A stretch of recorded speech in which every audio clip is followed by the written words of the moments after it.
What was your inspiration behind making this film? My inspiration was dual, twofold. Um, I've been entering quite a few screenplay competitions over the past 2 3 years.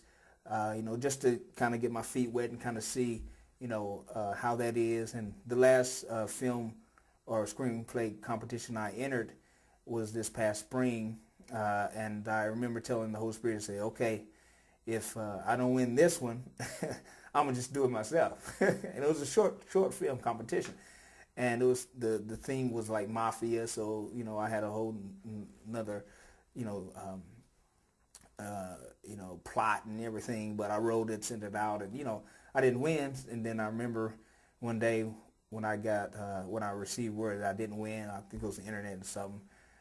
That wasn't in the finalists, and that's when it dropped in my spirit. Remember, you said he's gonna do this film if you didn't win, and that's what drove me to do it. So okay, and at that time, the name of the film was called Mafia's Money, and it was kind of the same um, you know, drive, with the guy, getting money from the mafia and giving it. It was more like a Robin Hood type thing where he stole money from the mafia and give it to churches and stuff like that.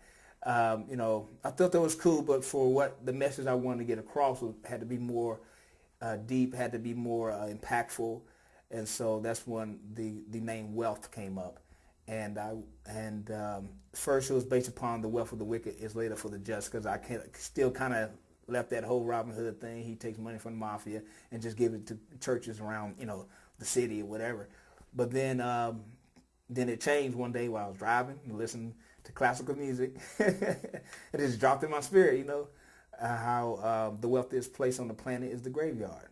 And I remember Dr. Miles Monroe had made that statement some years ago, about 15 years ago. He made that statement, and how the graveyard is the wealthiest place on the planet because their potential dreams, songs that were never written, stayed within people, cures that were never discovered, books that were never written, poems that are never spoken, and are in the graveyard.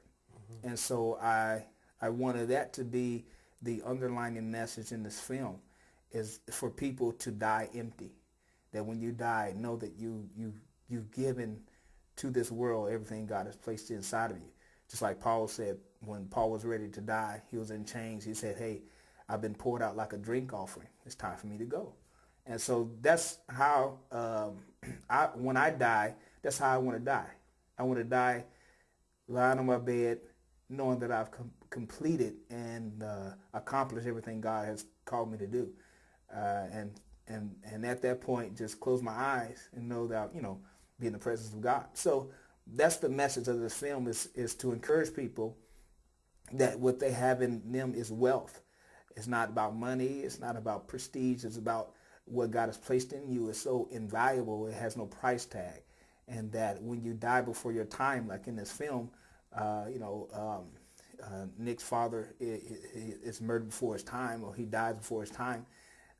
He dies with wealth still in him, and so he didn't die empty. So it's Nick's destiny, or his goal in life, to do what his dad did not do, which is die empty.